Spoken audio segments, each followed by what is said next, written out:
And now, a page from the Diary of Flo. Dear Diary, there's something about protecting people's homes through Progressive that inspires me, because I just had an idea for a book. Well, it was originally an idea for a movie based on a play inspired by a podcast. But the idea is how you can save when you bundle home and auto. Might not be the best idea for a book. Save an average of 17% on car insurance when you bundle home and auto through Progressive. Maybe a radio commercial? Guess we'll never know. Progressive Casualty Insurance Company and Affiliates. Discounts not available in all states or situations.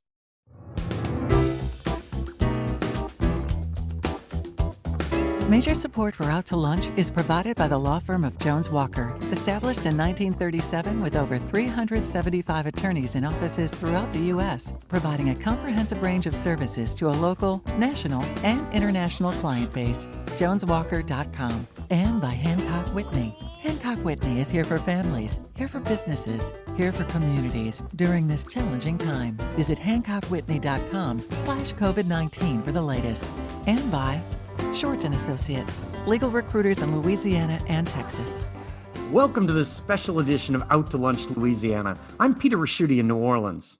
I'm Christian Mader in Lafayette. And in Baton Rouge, I'm Stephanie Regal. Normally, we're the hosts of Out to Lunch in our respective cities, but during the course of the current public health crisis, we're joining forces from our respective home studios to bring you a statewide look at what's happening in the world of business and finance. Some businesses in Louisiana are beginning to open, but restaurant dining rooms are still closed.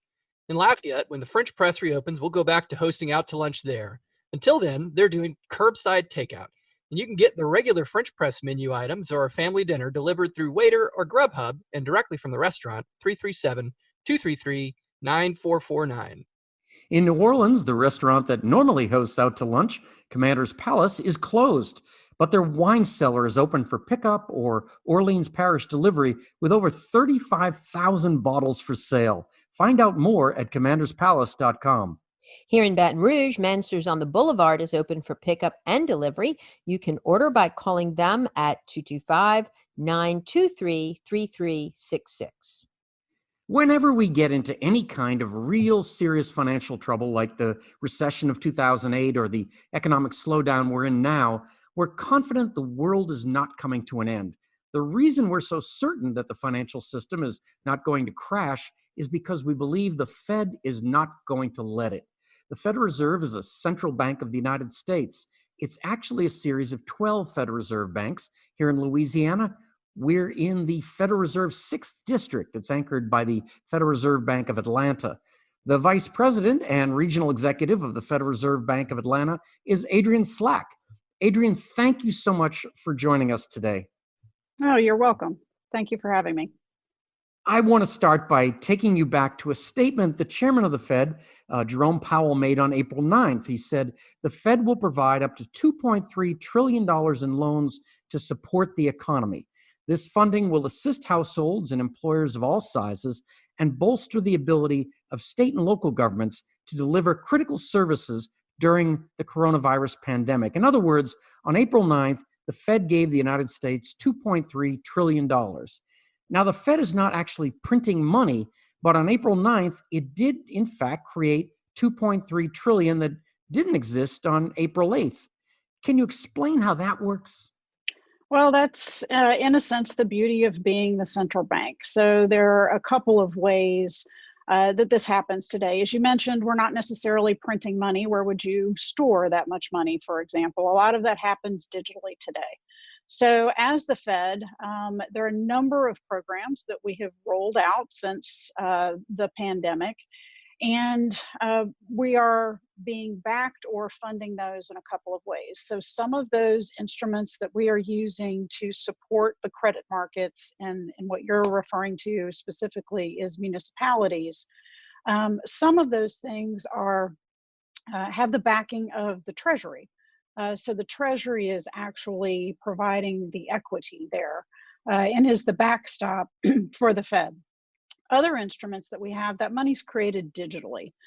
So when we decide, for example, that the economy needs us to support it through additional monetary policy measures, we can provide currency and inject that into the system to make that available, to ensure that in this case, the plumbing of the financial system of the U.S. is flowing correctly. But it is the magic of being the central bank in some sense. It's not unique to the Fed. It's it's the purpose of a central bank. And you want to look at the tools you have on hand. You've got moving of interest rates, the reserve requirements. Are they all being implemented now? Yes. So we began with the interest rates as you started. One of the things we learned after the financial crisis is that moving boldly and quickly would be a very effective measure in another downturn. So we have taken those lessons and exercised that here. So interest rates are near zero. In addition to that, we took a number of the lending facility tools that we utilized after the financial crisis and also stood them up within a number of weeks. Since that time, we have, as you mentioned earlier, entered the world of supporting municipalities, supporting the corporate financial markets in a larger way. We are involved with the PPP and the Main Street Lending Program that resulted from the CARES Act. So some of the things we have the power to do independently, and some of them we are doing at the instruction of Congress in combination with the Treasury. Adrienne, this is Stephanie. How much, I mean, I guess at what point would the Fed reach their limit, if that doesn't sound too stupid a question? I mean, is 2.3 trillion is a lot. How much more assistance can it go before things get really out of whack? So 2.3 trillion is a lot. And I mentioned the Treasury earlier. And so some of the lending we are doing, again, has the Treasury's equity as that backstop. And we're a long way from reaching the end of what the Treasury has from an equity perspective. The Fed is prepared to do what we need to do and use the extent of the tools in our toolbox to support this crisis, which is essentially a health crisis that is impacting the economy because of the measures that we're taking to respond to the health crisis.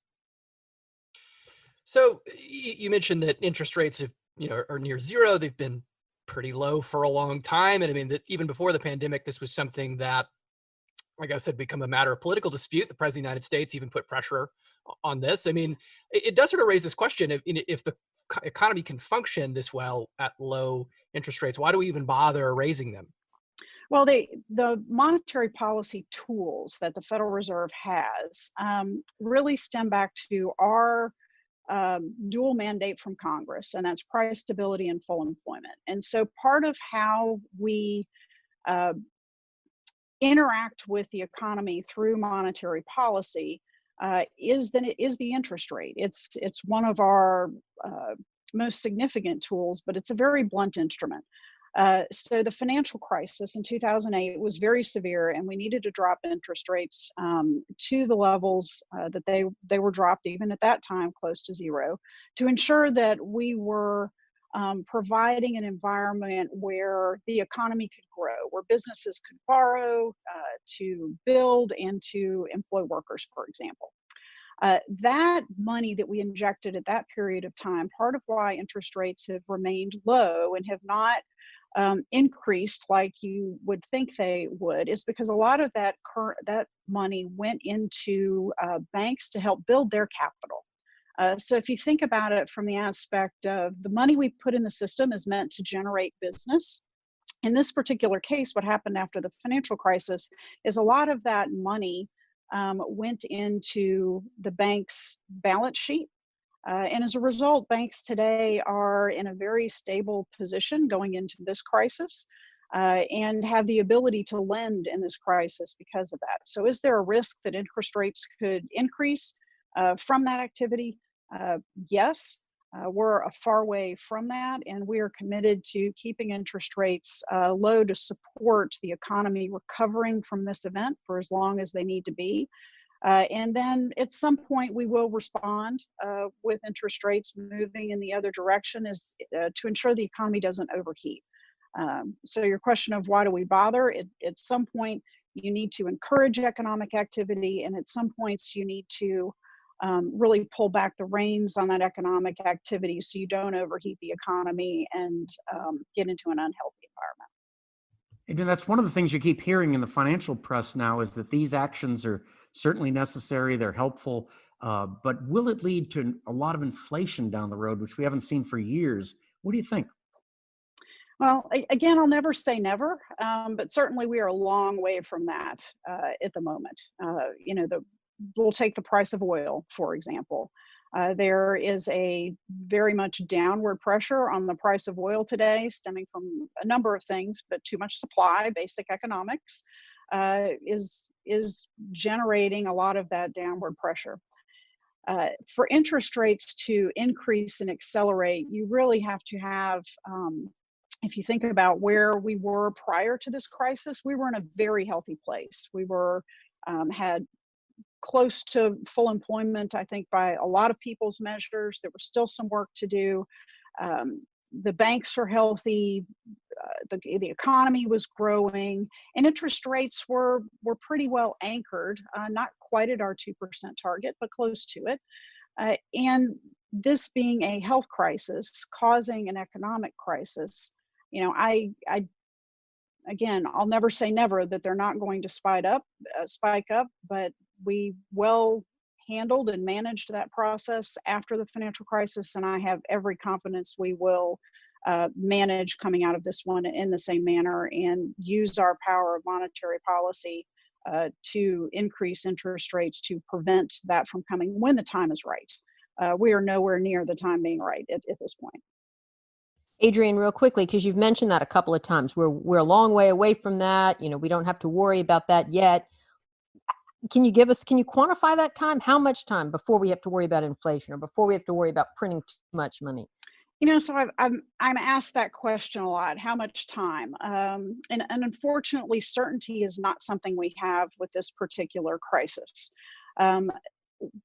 What I can say is what I have said, and is that we are prepared to use our monetary policy tools as long as they are needed to the full extent that we can to support U.S. business and families through what has been an unprecedented and very troublesome event for many that are suffering from this event. I will also add, while I don't have a time frame, many of those that have been impacted by this event are those who are the least able to withstand an economic hit to their family budgets, their business budgets. And we were in a very good place from an economic perspective for those individuals to be employed and doing very well. And we want to return to a place where that is possible again. So while I don't have the answer, we will be here as long as it takes. Adrienne Slack is Vice President and Regional Executive of the Federal Reserve Bank of Atlanta. Adrienne, thank you so much for joining us today on Out to Lunch, Louisiana. You're very welcome. You're listening to a special edition of Out to Lunch, Louisiana, with Peter Raschuti in New Orleans, Stephanie Riegel in Baton Rouge, and I'm Christian Mader in Lafayette. Nothing sums up the strange and unprecedented economic times we're living in more than what's happening in the oil industry. Maybe there's a fiction writer somewhere who imagined the day oil would become a worthless commodity that you had to pay someone to haul away like garbage. But I doubt there is an economist on Earth who saw that day coming, or even the days we're living in now, where we're discussing what's called $20 oil. That is, oil that sells for $20 a barrel.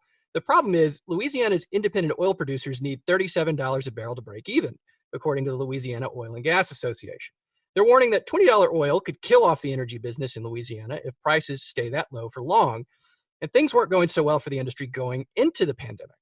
Keep in mind that the reason this matters is that the energy industry in Louisiana directly employs 30,000 people and supports thousands of other jobs in adjacent industries.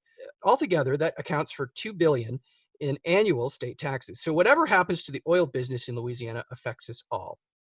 So what exactly is happening today in the Louisiana oil business? Well, Gifford Briggs is the guy who gets to answer that question. Gifford is the president of the Louisiana Oil and Gas Association.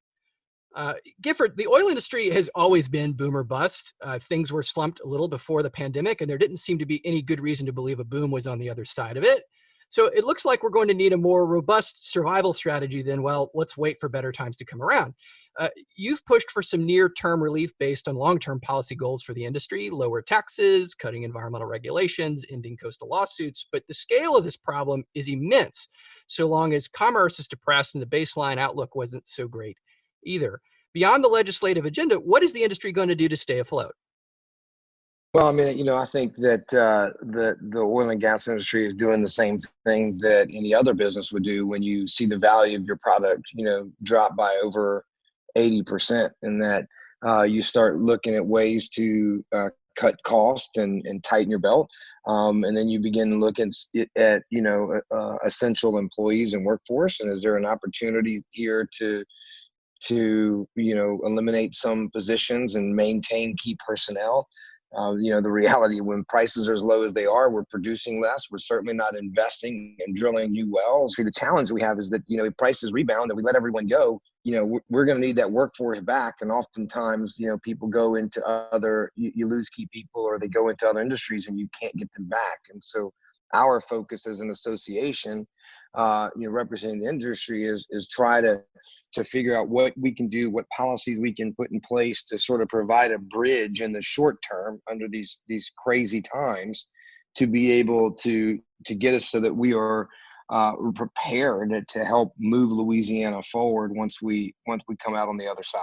Yeah, I'm curious about that workforce component. I mean, I think broadly speaking, not just in the oil industry, any sort of manufacturing business that requires some blue collar labor, I mean, we're seeing them rely less and less on workforce. I mean, is this not still sort of part of an existing trajectory, right? Where we're expecting that, producers are going to get, like you said, more efficient, and that can often mean smaller payrolls, even in decent times.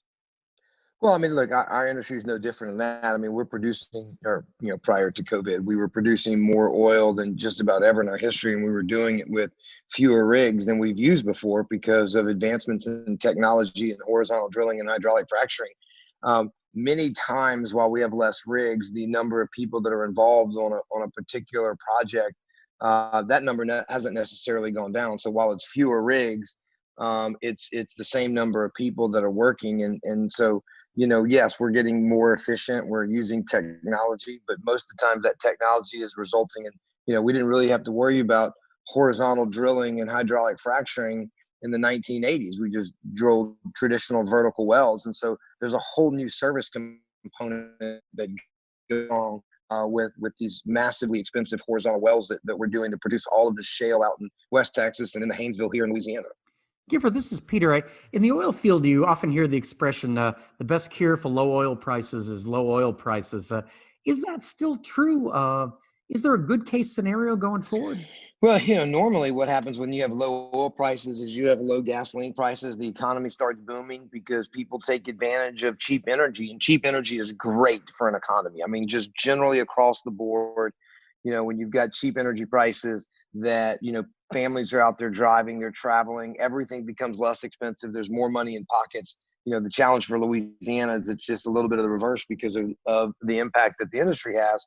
So normally low prices drive demand up. The challenge is now is that we have low prices and gasoline's $1.50 or 89 cents in some places. And that's great. You can far up, but then it just sits in your driveway because you're stuck at home. You're not able to travel. The cruise ships are parked, the planes are parked. And so the things that people would normally do in response to low energy prices, they're not allowed to happen. And so we don't see that the prices moving in the right direction like we normally would because of increased demand with low cost fuel. Gifford, this is Stephanie, and we especially in Baton Rouge, a lot of the growth over the past 5 years in the industrial construction sector has been fueled by low natural gas prices, and low natural gas was such an attractive feedstock because of proportionate to oil prices. It was so much lower, but now the oil is so low, there's not that much demand for natural gas. Am I wrong? And what does it do to that whole piece of this pie? This puzzle. Yeah, so that's a great point, and we're seeing that reflect in our LNG industry. Multiple projects that were planned for construction have been put on pause or pulled down entirely because the spread between oil and gas is not high enough. And when there's an 8-to-1 energy content, so a barrel of oil has 8 times as much energy as an MCF of gas, and so you typically over time see a large spread there to make sense. Well, when you can get oil for $23, then you may not want to have to pay the cost for importing LNG and converting that over. So it makes oil globally a better product and provides more energy and more opportunity than natural gas does at these prices. And so, we need oil to go back up to $35, $40, $45, $50 and keep natural gas around 2, so that we have an opportunity for a thriving LNG industry. And again, I don't know when we're going to get back there. I guess at some point in time we will. But so Gifford, this is Christian again. We've heard some economic analysts, right, who they look at the widespread, there's no better word for it, economic devastation out there, and they say, well, we're not sure that this is going to sustain for the long term, meaning that they expect maybe later in the year things will right size because people will start buying things again, right? When you guys are looking at the arc from here on out, say toward the end of the year, is the expectation that consumption will remain really low such that the supply problem continues to be the primary issue? Or are you guys expecting that those economists might be right and we'll see something of a quicker spring back? It's hard to predict just because we have no idea what we're looking at. I mean, we put, hundreds of millions of barrels of oil into storage, and we have a ton of refined product in storage. And so it's going to take us a while to eat through, what we've stored up. And I think the real question is going to be is, look, are people going to get out and start driving? Sure. Are they going to get on a cruise ship? Are they going to be ready to go to Disney and in a park with, thousands of other people? And so that's the question about how fast does consumer confidence come back at that level. And it almost feels like it's probably going to get there around October or November, which is when everyone is also predicting the second wave of, COVID-19 or COVID-20 or whatever it'll be called to come in. And so I guess the question is going to be is how fast does it recover? How fast does everyone feel comfortable returning to their pre-COVID life? And then, are we prepared, cure or vaccine or whatever we need to weather the next, flu season or corona season, whatever it is? Because if we get all the way to October and it's building up great, but then people start getting sick again, and we have this same reaction again globally, then it's just going to be maybe we're in for a much longer term cycle before people really feel confident returning to their lives, getting on planes, taking their grandparents on a cruise of their lifetime. And, those are the things, the markers that I'm looking at to say, when is it going to come back? And my wife's a travel agent, so we're living it on a daily basis and seeing where people's comfort level is right now. So let's say this plays out for a couple more years. Gifford, worst case scenario. What happens then? Y'all are looking for tax breaks and things like that, and pushing for cut on the industrial tax exemption, the severance taxes. But that's not really going to do the trick. That's just a little bit of relief here and there. Right. No, look, the measures that we're looking at in this legislative session are, I say bridges, because we always talk about natural gas as a bridge fuel, but, these are emergency type measures where we're looking to infuse capital into producers as fast as possible so they can keep wells flowing. We got our study that just came out, released yesterday, indicated that 80% of the producers have already taken steps to start shutting in production. And once we start shutting some of this production in, we have the risk of losing leases. Some of the wells, just because of the geology, may never be able to be brought back into production. Some of them are going to need a significantly higher price of oil in order to make the investments to bring them back. And so that just sort of slows our recovery down. So we need these measures, the legislature, to try and bridge this recovery. Gifford Briggs is president of the Louisiana Oil and Gas Association. Gifford, thank you so much for joining us on Out to Lunch, Louisiana. Thank you all. Thank you very much. You're listening to a special edition of Out to Lunch, Louisiana with Christian Mader in Lafayette, Peter Raschuti in New Orleans, and I'm Stephanie Riegel in Baton Rouge. No matter which part of the state you live in, you've survived disasters from catastrophic downturns in the oil business to biblical floods and storms. One of the most cataclysmic of these in our lifetime was Hurricane Katrina. New Orleans was brought to its knees in a way that, till it happened, had only existed as a theoretical worst-case scenario. Beyond the threat to life itself, hardship like that and the crisis we're going through now creates enormous suffering. It also creates heroes. After Katrina, one of those New Orleans heroes was Blake Haney. Blake is the owner of a business called Dirty Coast. Dirty Coast makes hip t-shirts with a New Orleans flavor. After Katrina, they also made a sticker that said, "Be a New Orleanian wherever you are." Dirty Coast was then a small store, but demand was so great for those stickers, Blake gave away around 1 million of them. And the reason I'm bringing this up is that the slogan united a far-flung diaspora of New Orleanians and captured the resilience that directly reled to the rebuilding of the city. Today, Dirty Coast has 4 outlets and a significant e-commerce component. Blake still runs the company. He's also the co-founder of Locally.com, a nationwide e-commerce site that drives consumers to brick and mortar stores, and Bayou Brands, an e-commerce and product development consultancy. Blake, there are very few thought leaders who have actually been on the front lines of rebuilding a shattered economy. You're one of them. What lessons did you learn last time that we can apply right now to rebuild the local, state, and even national economy? Well, hi, thanks for having me on.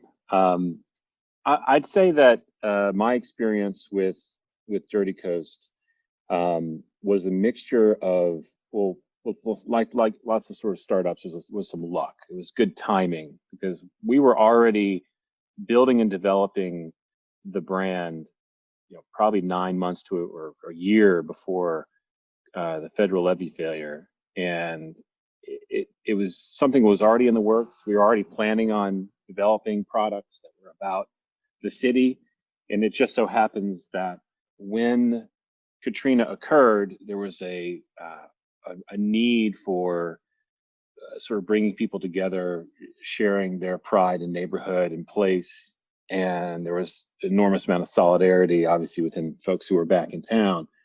So it's fortuitous timing for us to launch this brand.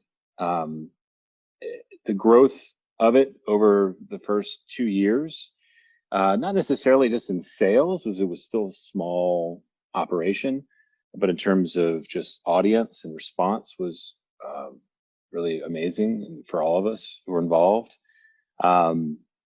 And I'd say for me personally, the real challenge was because at the time I was still running a web development studio and had clients, was trying to figure out, do I still have clients and where are they and do they need my services? And so I had to pivot then to figure out what projects I could work on. And luckily I was able to do some web development work around the recovery, which kept some of the people I was working with employed. And there's a real parallel, I think, right now, even though what we're dealing with right now is completely unprecedented. And it's this sort of need to hustle and figure out where you can find work and who you can potentially help. And if that means you're able to make a few bucks, then great.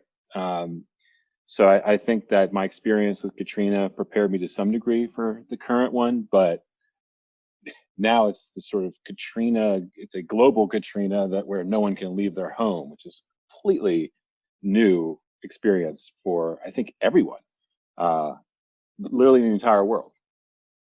So, Blake, do you have any, based on that experience, it's a great story, but looking forward, I mean, what would you say to other, entrepreneurs, startups, to anybody, right, that has a good idea or a company? What can they do? How can they find those opportunities to help others and also to make a buck?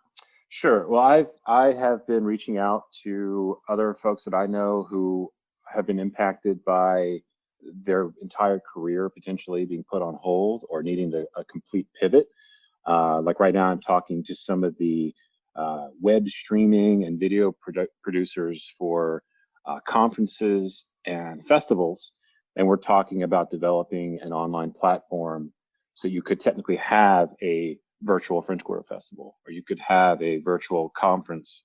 And so it's something where I'm going to try and assist them with this build online of this platform. And it shows that they're, being very creative we're trying to figure out how do we continue to do what we do, continue to use the skill sets that we have and our contacts, and build a whole new way of paying the bills and supporting our clients. So I think one of the big challenges and opportunities for folks is just to figure out who is impacted by this and how can you build a business model around solving any of their problems using the skill sets and experience that you have, or at least your network that you have. So it definitely takes some creativity and some hustle and sort of thinking outside the box, using that term, to come up with it. But I think now is actually the time where you're going to see an enormous amount of entrepreneurial growth, and new companies and new projects, new tools being developed. So in that sense, it's exciting, but it is always terrible to have something catastrophic have to occur for new things to rise out of it. Blake, with what's happened in the pandemic, obviously online sales have gained against bricks and mortar. If you were meeting with somebody with a new idea, would you advise them to have any bricks and mortar? Yeah, the brick and mortar thing is worrisome in looking into the future. We actually, within locally, we developed a new tool called Sync Locally that we launched a few weeks ago that is an app that connects between our locally platform where we pull in and organize and know what's in stock in the physical stores, and can then push that dynamically to Shopify so someone can have an e-commerce site up fairly quickly, which I think is now a complete necessity, if anything, to be able to power curbside pickup, because you can still have a store which you can treat like a warehouse, so someone can buy something online, come by and pick it up, or do free local delivery. Because free local delivery and curbside pickup is one of the only things out there that's faster than prime shipping. So the ability to use your physical store as a warehouse as a means to get products in front of people in 30 minutes to an hour, I think is a benefit and advantage that retailers who have physical stores have right now. But would I personally right now drop $7,000 on a really expensive rent in the French Quarter? Probably not. I would definitely wait it out and see what's going on, specifically with us in New Orleans, with the tourism market essentially at zero now, and wondering when will it finally, if ever, get back to where it was a year from now. It's a complete unknown. So in the New Orleans market, I think everyone who owns a bar, everyone who owns a restaurant is sweating and wondering, am I going to be at 50% capacity, 60, 75? How long does it get to that point? And can I last to that point? Because some people's margins are such that if you have 3 or 4 months down 20, 25%, you're going to go out of business. So that's, I think, the huge worry within New Orleans itself. But there's hope that being New Orleans and what New Orleans is, and people not wanting to travel overseas or spend too much time on airplanes, that maybe we do become this travel hub again for people who live along the coast who can drive here. If gas really is $1.80 or whatever at some point, maybe people will start making the trek and coming to New Orleans, since it's the most European experience you're going to have without having to leave the country.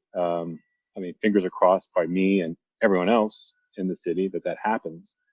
But would I sign a lease right now? No.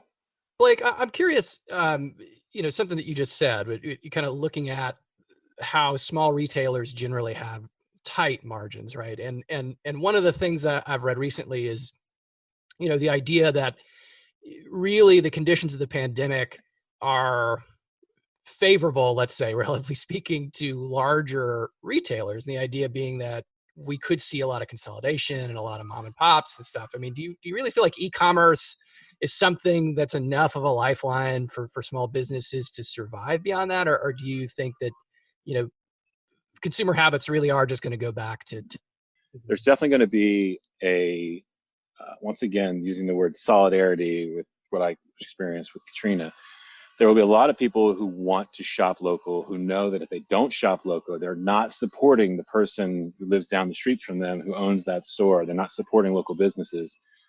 They're not bringing in local taxes. So my hope is that in New Orleans specifically, or just nationally, this effort that, some large businesses like Visa and stuff, Small Business Saturday, becomes a call across the country for you to support your local businesses, your main street. And once people can start leaving the house and feel comfortable leaving the house, and they can kind of break away from this sort of everyday Amazon type addiction that I think is just, obviously you look at the stock prices amplified greatly across the country, people will start supporting more of their local businesses. And every local business has to have some digital presence, must have a website or something, some means for you to be able to be messaged, to take an order for pickup. I think you've probably seen half the restaurants in New Orleans step up their curbside and local pickup game. And so I think that's just going to be the new normal. It's just going to continue. I definitely view my shops as potentially getting walk-in traffic, probably nowhere near the scale as we used to, utilizing them as warehouses for local delivery. And I probably am going to become much more reliant on my own e-commerce business. It's going to be a brave new world. Blake, thank you so much for sharing your insights with us. Blake Haney is the owner of Dirty Coast and Bayou Brands and co-founder of locally.com. Blake, thanks again for joining us today on Out to Lunch, Louisiana. Thanks for having me. And thank you for joining us on this special edition of Out to Lunch, Louisiana. We've edited the conversations to fit into the time slot here on your NPR station.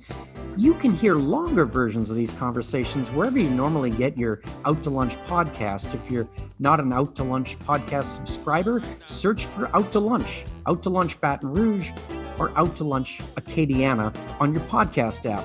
The producer of our show is Grant Morris. Our technical producer is Eric Merle. And photos from this show on our website and social media are taken by Jill LaFleur. I'm Peter Raschuti in New Orleans. I'm Christian Mader in Lafayette. And I'm Stephanie Regal in Baton Rouge. If you're in an essential industry or you're able to return to work, remember to take care of yourself.